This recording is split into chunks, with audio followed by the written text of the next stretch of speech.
محبت بھی اللہ نے دیا ہے. ہم پوری مخلوق کو ساتھ میں کھلائیں گے, پوری مخلوق کو بانٹ کر کھائیں گے, پوری مخلوق کی پیاس کو بھوک کو مٹائیں گے. یہ نبی کا طریقہ ہے. کھانا اس طریقے سے کھاؤ ایک مثال بن جائے.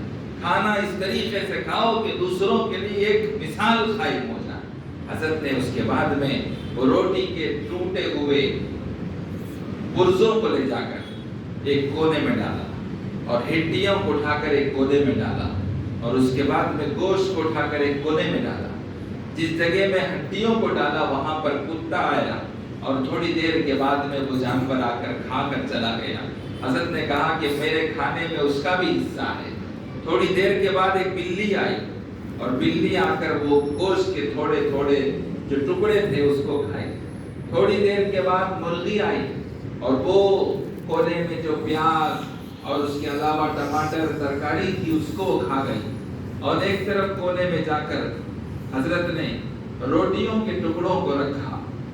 وہاں پر آ کر ایک دوسری مخلوق کھا کر گئی. حضرت نے جس جگہ میں ایک کونے میں چونٹیوں کے بل کے پاس میں شکر کو ڈالا وہ مخلوق آ کر اسے کھا کر گئی. الگ الگ چیزیں حضرت نے جتنی جگہ میں رکھی الگ الگ مخلوقات اپنے وقت پر آئی اور اسے اٹھا کر کھا کر گئی. کوا آیا, چیل آئی اور وہ کچھ اٹھا کر لے کر گئی. روٹیوں کے ٹکڑے الگ الگ انداز. حضرت کا یہ انداز شاگردوں کو بہت لبھا گیا اور شاگردوں نے پوچھا حضرت آپ نے جو کھایا یہ طریقہ اب تک ہم کو نہیں پتا تھا, آج کے بعد سے یہ طریقہ ہم بھی اپنائیں گے. زندگی بھر ہم اکیلے کھا کر کھانے کے بعد جو کچھ کچرا اور جو کچھ چیزیں بچی ہوئی جسے ہم ڈسٹ بن میں ڈالتے ہیں, کچرا سمجھ کر ڈالتے ہیں, ہمیں اس کا بھی اللہ کے پاس حساب و کتاب دینا پڑتا ہے. خدا کا رزق ایک آدمی تک پہنچنے کے لیے کتنی محنتیں ہوتی ہیں. زمین کی محنت, آسمان کی محنت, کسانوں کی محنت, گاڑیوں کی محنت, کتنے لوگوں سے گزر کر بتایا گیا ہے کہ 360 چیزوں سے گزر کر ایک لقمہ انسان کے پاس روٹی کی شکل میں آتا ہے. 360 قسم کے مراحل طے ہونے کے بعد میں ایک لقمہ کھانے کا اور ایک لقمہ روٹی کا انسان کے نوالے کے لیے تیار ہو کر آتا ہے. کیا قدرت ہے اللہ کی. کتنے دن اللہ نے اس کی مقدر کی روزی اسے پہنچانے کے لیے اس رزق کی حفاظت فرمائی. یہ طریقہ محبتوں سے دنیا قائم ہے. اللہ تعالیٰ نے وہ محبت رکھی ہے. اولاد کی محبت ماں باپ کے دل میں, ماں باپ کی محبت اولاد کے دل میں, بیوی کی محبت شوہر کے دل میں, شوہر کی محبت بیوی کے دل میں. جس گھر میں شوہر محبت کرنے والا ہے اس گھر کی بیوی کبھی پریشان نہیں ہوگی, چاہے اسے فاقہ ہو, چاہے تندرستی ہو, روزانہ اچھا عمدہ کھاتی ہو, لیکن کچھ ایسے دور میں گزرنا پڑا اسے جہاں پر اسے فاقہ کرنا پڑا, کبھی کوئی زبان سے گلا اور شکوہ نہیں. یہ ہوتا ہے محبت کا پیغام. محبت انسان کو فریبتا کر دیتی ہے. محبت کا سلوک انسان کو رحم دلی پر آمادہ کر دیتا ہے. اور بیوی شوہر کی فرما بردار, شوہر بیوی کا فرما بردار, ایک دوسرے کے ساتھ رحم کا معاملہ, کرم کا معاملہ ہوتا ہے. کبھی وہاں اختلاف نہیں ہوتا, انتشار نہیں ہوتا, کبھی بھی وہاں جھگڑا نہیں ہوتا. جس گھر کے اندر محبت ہے اللہ کی طرف سے دی ہوئی ایک نعمت ہے. غنیمت سمجھیں نبی کی امت کو. یہ اللہ تعالیٰ نے نبی کے صدقے میں محبت کا پیغام دیا ہے. محبت کی نعمت جس کو حاصل ہے وہ آدمی کبھی ناکام نہیں ہو سکتا. دو چیزیں ہیں, ایک محبت اور دوسرا رحمدلی. یہ دو چیزیں جس امت کے اندر ہیں, جس انسان کے اندر ہیں, جس گھر میں ہیں, جس خاندان اور قبیلے کے پاس میں ہیں, سمجھو کہ وہ گھرانہ رشک کے قابل ہے. وہ ٹوٹتا نہیں ہے, وہ پھوٹتا نہیں. اس گھر کے لوگ دوسروں سے کوئی شکایت نہیں کرتے. اس گھر کے لوگ عدالتوں کا چکر نہیں لگاتے. اس گھر کے لوگ پولیس اسٹیشنوں کو نہیں جاتے, کیونکہ محبت سے بنا ہوا وہ گھر. نبی علیہ السلام نے محبت کا پیغام دیا. میرے دوستو, اللہ کی طرف سے خاص نعمت ہے, خاص فضل ہے. کتنے ایسے لوگ ہیں جن کے گھروں میں محبتیں ہی محبتیں ہیں. ہر کام آسانی سے ہو جاتا ہے. پورے گھر کے تمام کام آرام سے سب کے سب مل جل کر کرتے ہیں. یہ محبت کا پیغام ہے. جس دل میں محبت ہے وہ انسان کو دوسرے لوگ بھی محبت کی نظر سے دیکھیں گے.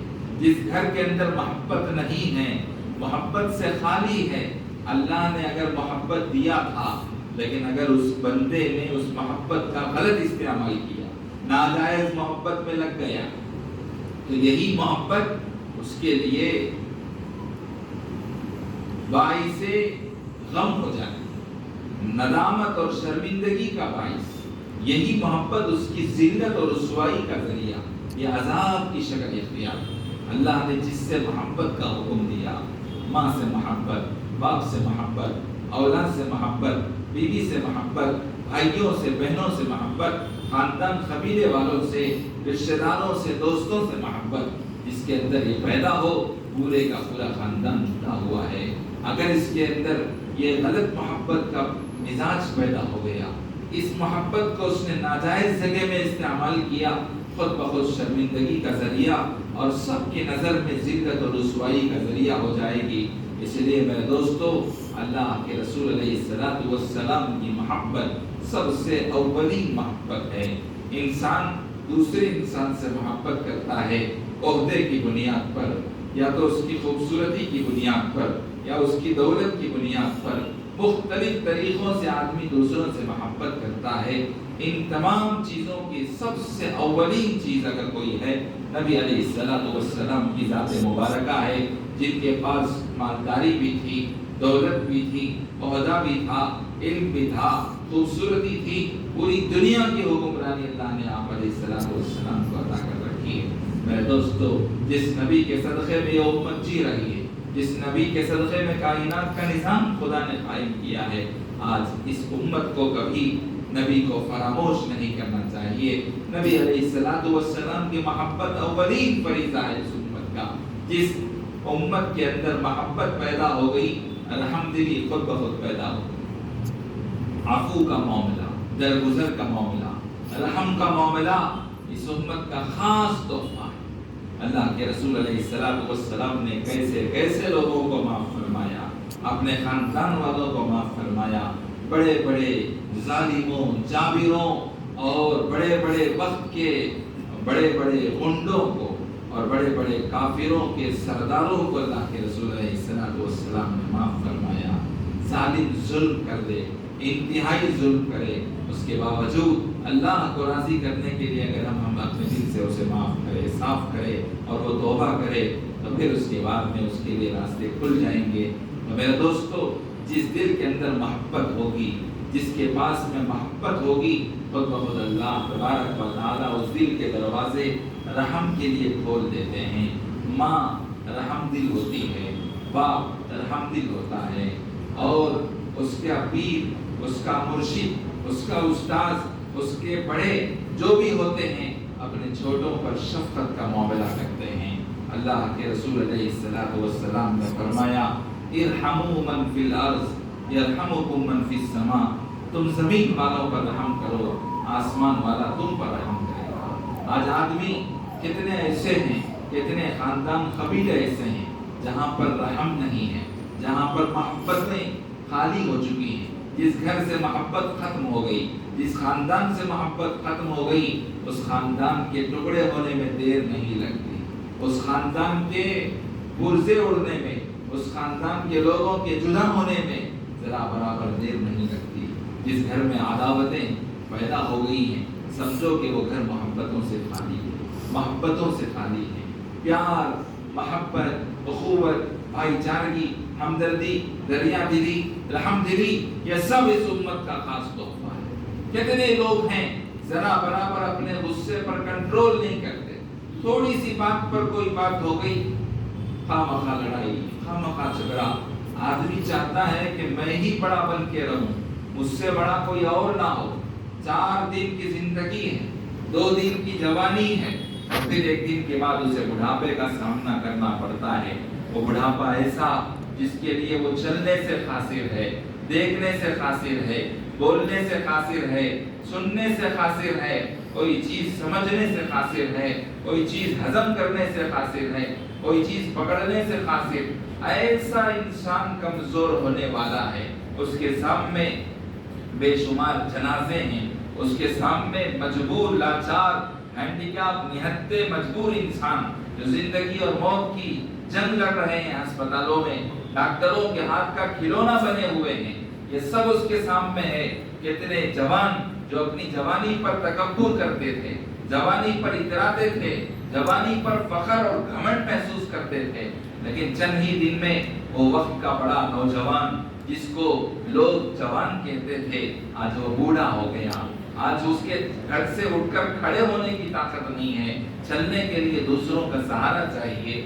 دن دہاڑے ایک دن کا ایک نوجوان چند دن کے بعد ایک بوڑھا ہو جاتا ہے، حالانکہ اس کی پچھلی زندگی بھی اس کے سامنے، آگے کی بڑی زندگی بھی اس کے سامنے۔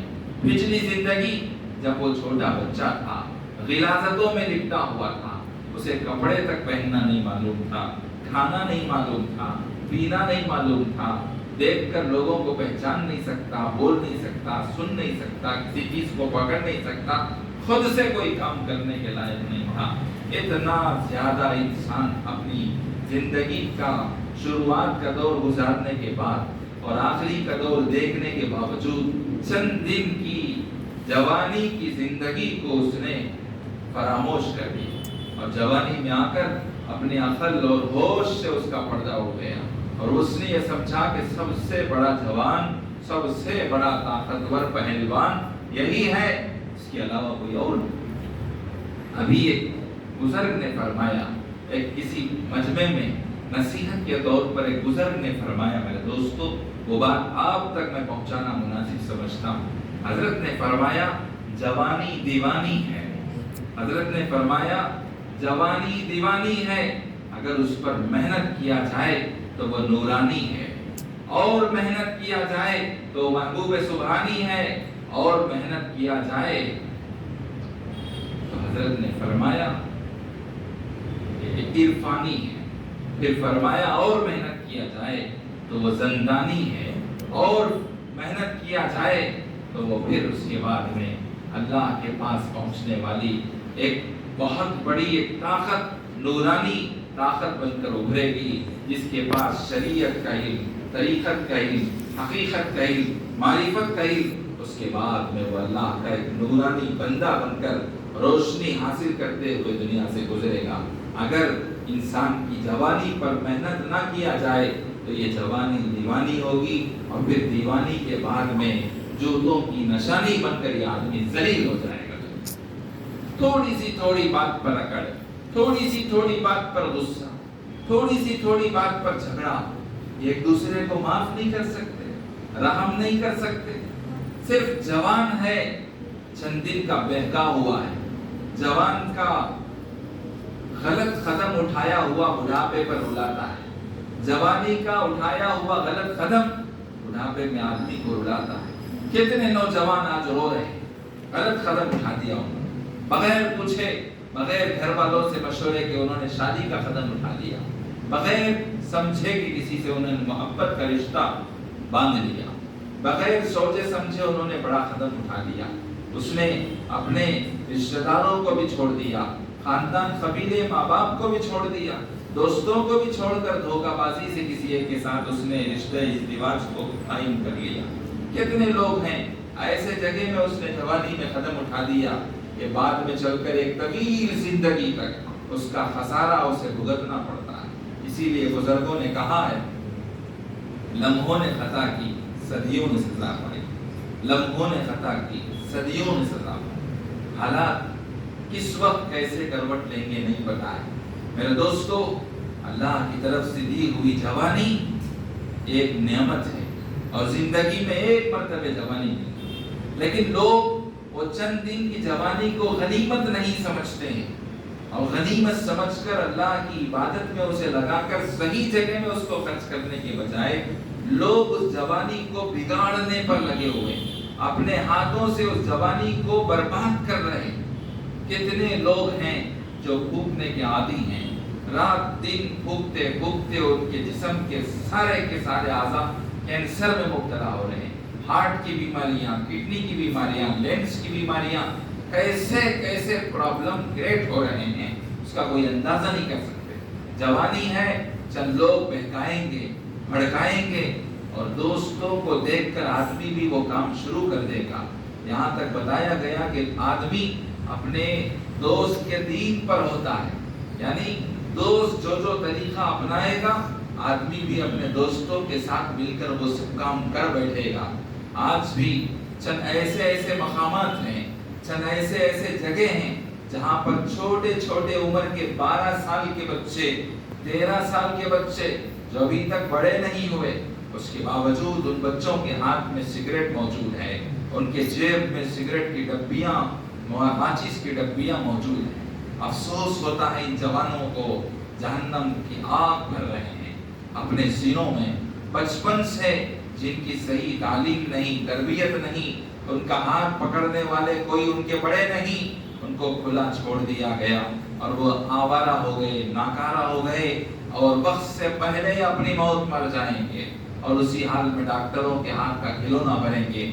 جب بیمار ہو کر ہسپتالوں کے حوالے ہوں گے کوئی دیکھنے کے لیے بھی نہیں آئے گا، کوئی بچانے کے لیے نہیں آئے گا، کوئی مدد کرنے کے لیے جانی مالی یا پیسوں کی مدد کرنے کے لیے، دوائیوں کی مدد کے لیے بھی آگے نہیں آئے گا. میرے دوستو، 2 دن کا رونا رو کر خاموش ہو جائیں گے، بھول جائیں گے.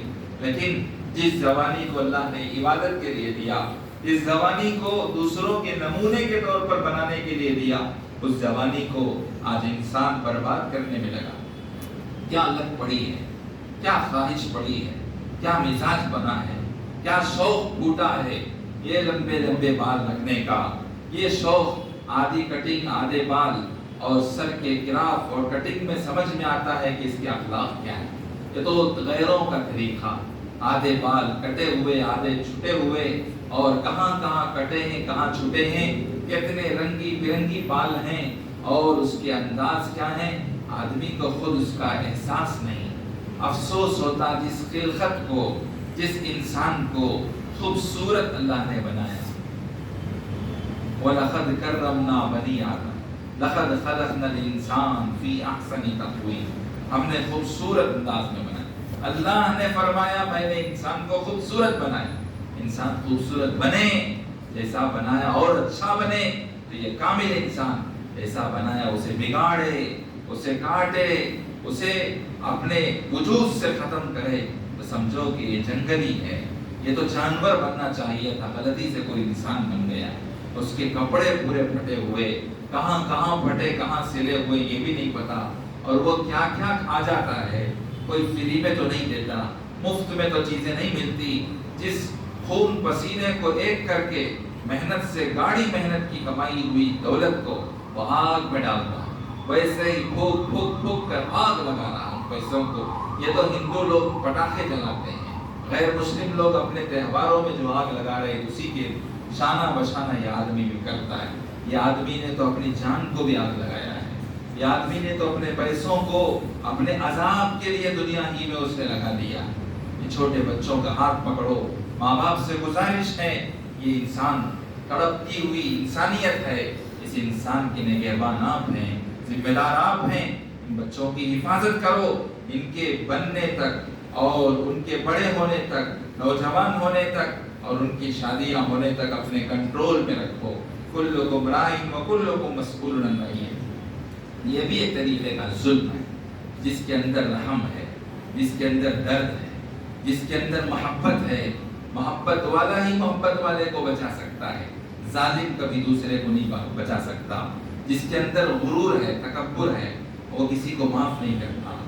اور انسان کے اندر، دل کے اندر رحم دلی اور محبت، یہ دونوں چیزیں اس امت محمدیہ کے لیے خاص تحفہ ہے. اس امت کا خاص وصف ہے، اس کی علامت، اس کی پہچان ہے. بچہ لڑائی کر رہا، بڑے لڑ رہے، چھوٹی بات پر. روڈ پر تو اتنے ہنگامے روزانہ دیکھنے کو ملتی ہیں، اور نوجوانوں کو ہوٹلوں میں دیکھنا پڑتا ہے.